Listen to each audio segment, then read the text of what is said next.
Hey guys, Josh and Justin here, Fish Ohio Outfitters. It's sort of a guide's day off. We don't have a lot going on. We usually don't book a lot of trips in January and February. And quite frankly, that's just because it's not dependable here. I've seen many years on this exact date in January that the rivers are entirely frozen. And so there's really just nothing to do.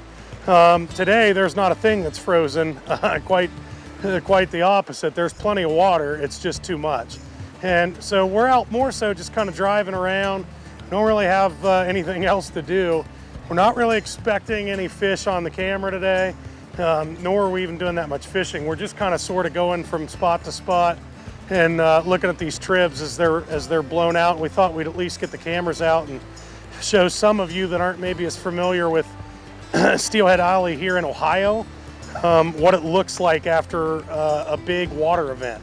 And so this was sort of a combo water event. You know, a lot of times it's either just a big rain or a big snow melt. This was both. This was 3 to probably 6 inches of snow has melted.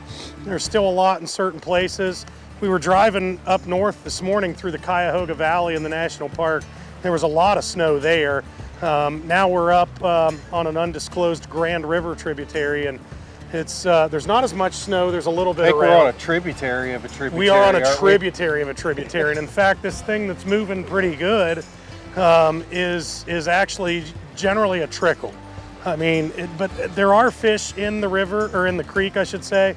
We've caught them in this creek/ditch before. It's a little bit muddy though to be trying now. It's a little bit fast. Any of the holes that are deeper are just ripping. So we're really just kind of gonna show some bits and pieces of some small water that is now big water. If we had all day, if we could stay out till sunset, but we've got some other obligations. We're actually in the process of getting ready for a big trade show this weekend, but if we could stay out all day, some of these creeks change so fast that you might be able to fish them in just a couple hours. Yep. This one's certainly dropping now, but and by tomorrow, dropping and clearing. It's pretty impressive, actually. Oh yeah, for sure. By tomorrow, this thing would be back to kind of clearish, lowish. Might be a few fish stuck in some of the bigger holes, but that's kind of what we're doing. Just walking around, driving around, looking at some creeks, just killing time.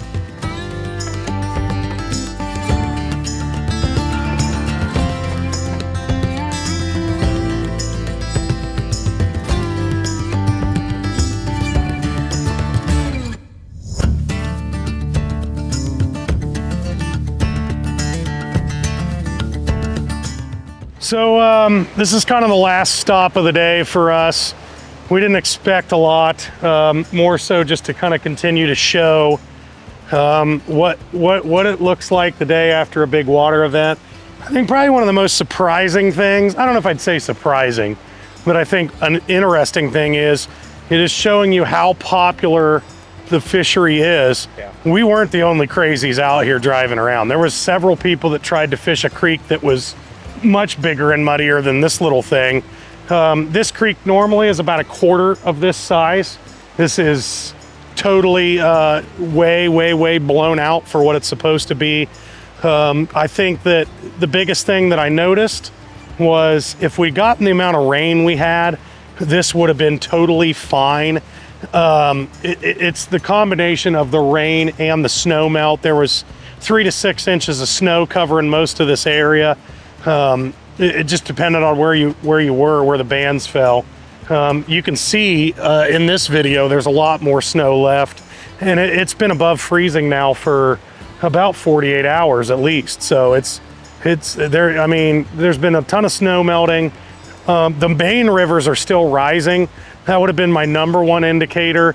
To say I was scheduled to guide a trip today, I certainly would have canceled.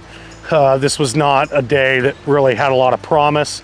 There are some other places we could have gone if we had the whole day to explore the entire state. And I'm almost certain there would have been places to go and maybe get a few fish. But we just sort of more wanted to kind of look around and be able to sort of show the fishery in the blown state. What would be amazing to do if we had the time to do it is to come back here tomorrow and the next day and show how rapidly this place changes. And we're just not able to do that right now, but that's kind of where we're at. I think it's time to go get some bibimbap. Yep. It's some purple rice and some steak and carrots and some ginger sauce and call it a good day.